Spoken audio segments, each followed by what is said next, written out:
ओम अज्ञानतिमिरन्धस्य ज्ञानाञ्जनशलाखया चक्षुरुन्मीलितं येन तस्मै श्रीगुरुवे नमः। नमो ओम विष्णुपादाय कृष्णपृष्ठाय भूतले श्रीमते भक्तिवेदांत स्वामिन् इति नामिने। नमस्ते सरस्वते देवे गौरवाणी प्रचारिणे निर्विशेषा शून्यवादी पाश्चात्य देशतारिणे। जय श्री कृष्ण चैतन्य प्रभु नित्यानंद श्री अद्वैत गदाधर श्रीवासदि गौर भक्तवृंदा। हरे कृष्णा कृष्ण कृष्णा हरे हरे, हरे राम राम राम हरे हरे। हरे कृष्णा। तो पिछली कथा में हम बड़ी ही सुंदर कथा की चर्चा कर रहे थे। किस प्रकार से भगवान शिव के उद्धार के पश्चात शुकदेव गोस्वामी अब और एक घटना बताते हैं, जिसमें वो बताते हैं कि एक बार सरस्वती नदी के किनारे एक सत्र यज्ञ किया जा रहा था। बड़ा ही विशाल महान यज्ञ किया गया। वहाँ पर अनेकों महान ऋषिगण वहाँ पर जो है एकत्र हुए और धर्म के बारे में जो है आपस में वाद विवाद कर रहे थे, चर्चा कर रहे थे। और उसमें प्रश्न उठा कि ब्रह्मा विष्णु महेश जो इस भौतिक संसार को अनेकों प्रकार से कार्यशील करते हैं, इसका निर्माण करते हैं, इसका पालन करते हैं, इसका संहार करते हैं, इनमें से सबसे सर्वश्रेष्ठ कौन है?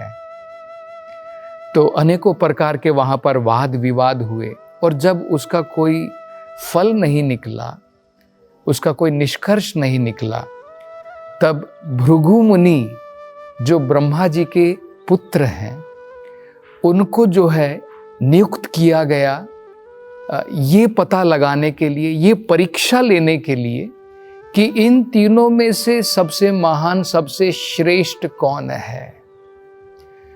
तो भृगु मुनि ने क्या किया?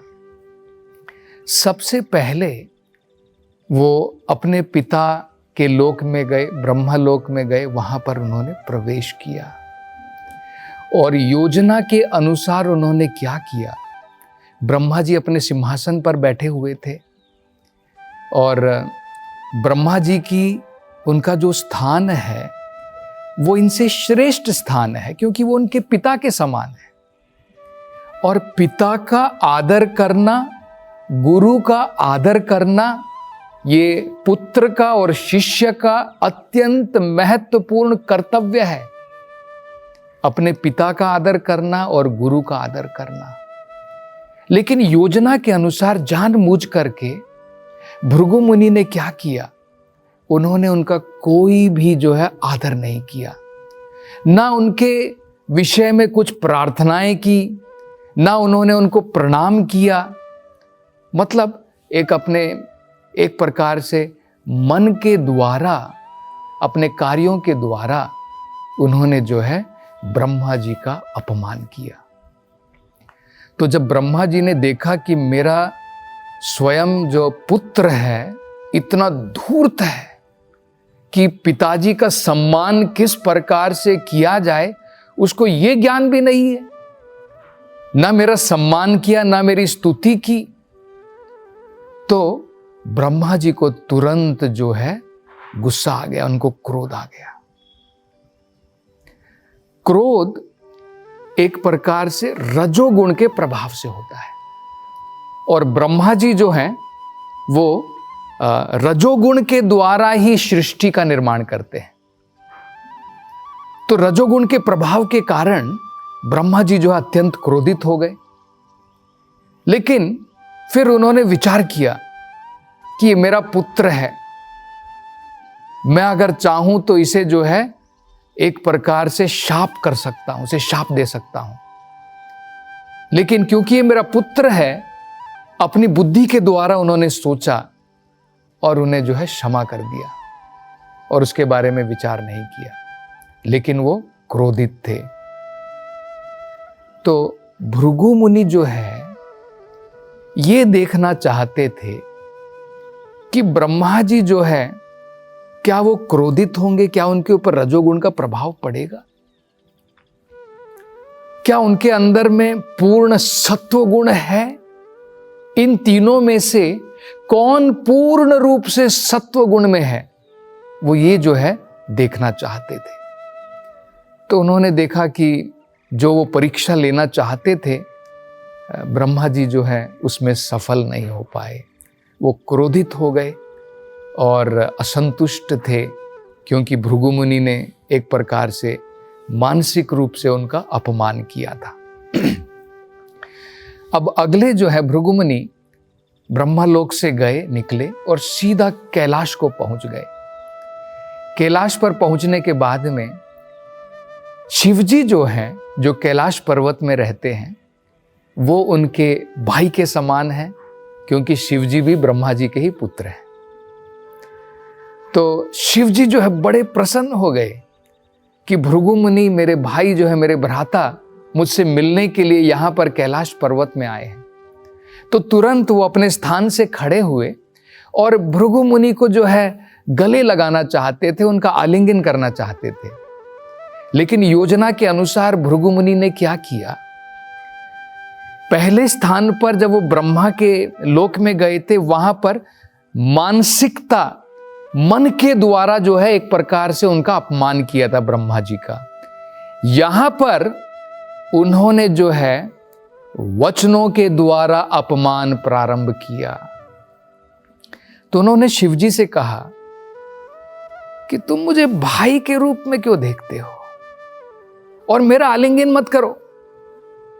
तुम शरीर से बिल्कुल निर्मल हो, तुम अपवित्र हो, पवित्र नहीं। तुम्हारा सारा शरीर जो है राख से भरा रहता है। तो इस प्रकार से अपमानजनक शब्द जो है वचनों के द्वारा उन्होंने शिवजी का अपमान किया। ब्रह्मा का इस प्रकार से नहीं किया, ब्रह्मा जी का मन के द्वारा अपमान किया, उनका आदर नहीं किया, सत्कार नहीं किया, उनकी स्तुति नहीं की। लेकिन यहां पर वचनों के द्वारा जो है इस प्रकार से अपमान किया। तो जब शिवजी ने जो कि क्रोध के द्वारा इस सृष्टि का विनाश करते हैं, विनाश कार्य जो होता है वो किससे प्रभावित होता है? तमोगुण के द्वारा होता है। रजोगुण के द्वारा रचना होती है और तमोगुण के द्वारा संहार होता है और सत्वगुण के द्वारा सबका पालन होता है। तो क्योंकि वो तमोगुण के उस प्रकार के प्रभाव में है, उसके कारण शिवजी जो है उनकी आंखें गुस्से के द्वारा, क्रोध के द्वारा बिल्कुल लाल हो गई और तुरंत उन्होंने जो है क्रोध के द्वारा अपना त्रिशूल निकाला और इस त्रिशूल के द्वारा अब जो है वो इनकी हत्या करना चाहते थे, उनको मारना चाहते थे। तो देखिए, ब्रह्मा जी क्रोधित हुए और क्रोध के कारण वो शाप देना चाहते थे और यहां पर शिवजी जो है क्रोध के कारण उनको मारना चाहते थे, उनका संहार करना चाहते थे। तो उस समय में माता पार्वती भी वहां पर थी। तो उन्होंने देखा कि भृगु मुनि न केवल उनके भ्राता हैं, एक श्रेष्ठ ब्राह्मण है और ब्राह्मण का इस प्रकार से वध नहीं करना चाहिए। तुरंत माता पार्वती जो है शिवजी के चरणों में पड़ गई और उन्होंने जो है याचना की कि कृपा करके भृगु मुनि को क्षमा कर दीजिए, उनको छोड़ दीजिए। उसके बाद मात्र जो है शिवजी शांत हुए और भृगु मुनि को उन्होंने छोड़ दिया। तो देखिए, हम यहाँ पर एक बड़ा महत्वपूर्ण जो है पाठ समझ सकते हैं। 3 प्रकार के अपमान किए जा सकते हैं, अपराध किए जा सकते हैं। एक मन के द्वारा अपराध होता है, जो भृगु मुनि ने पहले ब्रह्मा जी के लिए किया। ये जो है इतना अधिक अपराध नहीं। अगर हम अपने मन के अंदर में किसी के बारे में बुरा सोचें तो वो जो है अत्याधिक बुरा नहीं है, क्योंकि केवल मन के अंदर में सोचा है, बाहरी रूप से हमने प्रदर्शित नहीं किया है। लेकिन जब वो शिव जी के पास में गए तो उन्होंने वचनों के द्वारा उनका अपमान किया। तो अगर हम देखें, ये मानसिकता से ज्यादा जब वचनों के द्वारा हम किसी के प्रति अपराध करते हैं, वो ज्यादा तीव्र होता है और उसका फल जो है हमें जो भुगतना पड़ेगा वो भी ज्यादा ही रहेगा। तीसरा अपराध होता है जो व्यक्ति अपने शरीर के द्वारा करता है। एक हो गया मन के द्वारा, किसी के बारे में हम मन के अंदर में विचार करते हैं, वो इतना ज्यादा जो है तीव्र नहीं होता है। बाद में हम अपने वचनों के द्वारा किसी को भला कहते हैं, बुरा कह देते हैं, इस प्रकार से होता है, वो इससे अत्यधिक तीव्र होता है। और तीसरा अपराध होता है जब फिजिकली, शारीरिक रूप से अगर हम किसी को जो है हानि पहुंचाते हैं, वो घोर अपराध माना जाता है। तो शिवजी ने अब सोचा कि मैं अब विष्णु लोक को जाऊंगा।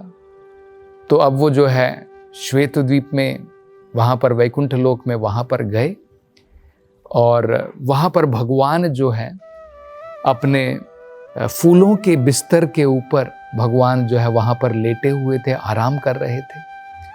और माता लक्ष्मी जो है स्वयं भगवान के चरणों की सेवा में वहाँ पर लगी हुई थी।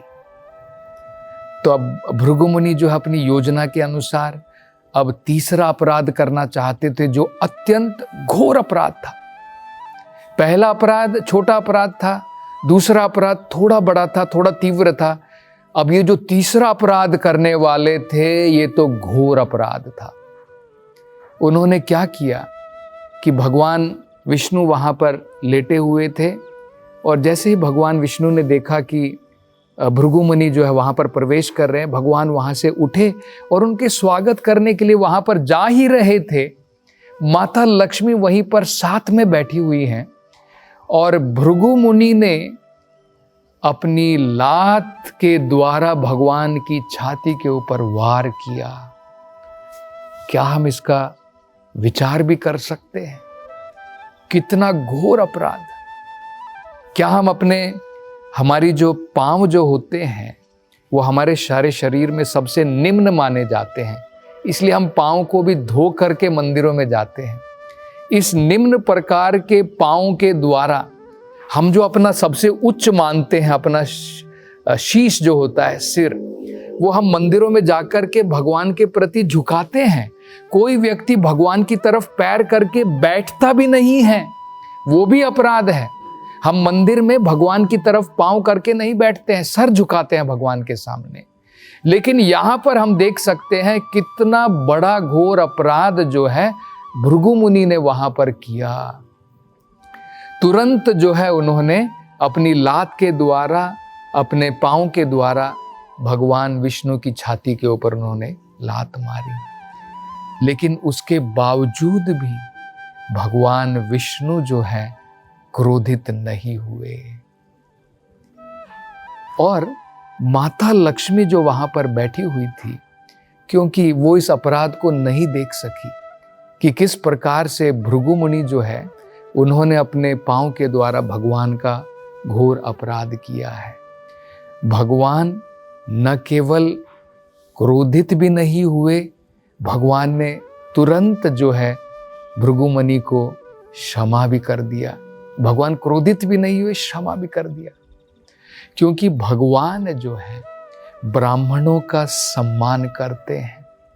और भगवान ये दिखाना चाहते थे कि अगर किसी न किसी प्रकार से ब्राह्मण जो है किसी वश में आकर के, माया के वश में आकर के अगर कुछ गलत कार्य भी करता है तो हमें उसे क्षमा कर देना चाहिए। भगवान स्वयं जो है ये पाठ हमें सिखाना चाहते थे। लेकिन माता लक्ष्मी प्रसन्न नहीं थी, इसलिए आज भी हम देख सकते हैं, कहा जाता है कि ब्राह्मण की जाति जो है, क्योंकि माता लक्ष्मी संतुष्ट नहीं है। जब उन्होंने देखा कि भृगु मुनि जो ब्राह्मण होकर के भी उन्होंने उनके पति विष्णु की छाती के ऊपर अपने पांव से जो है उन्होंने लात मारी, तो माता लक्ष्मी प्रसन्न नहीं हुई। इसलिए हम देखते हैं माता लक्ष्मी की कृपा कहा जाता है कि ब्राह्मणों के ऊपर उस प्रकार से नहीं है। इसलिए हम देख सकते हैं कि ब्राह्मण जनरली जो हैं दीन रहते हैं, उनके पास में भौतिक ऐश्वर्य इस प्रकार का जनरली नहीं रहता है, क्योंकि माता लक्ष्मी उनके द्वारा जो है इस प्रकार से बड़ी असंतुष्ट है। तो अब भगवान तुरंत जो है अपने स्थान से खड़े होते हैं और तुरंत भगवान जो है भृगु मुनि के चरण को सहलाते हैं और उनसे कहते हैं, बड़े ही सुंदर वचन कहते हैं भगवान। पहले भगवान कहते हैं कि हे ब्राह्मण, मैं क्षमा याचना करता हूँ कि मैंने तुम्हें देखा नहीं और मैं जो हूँ तुम्हारे आदर सत्कार के लिए सही समय पर खड़ा होकर के तुम्हारा आदर सत्कार मैं कर नहीं सका।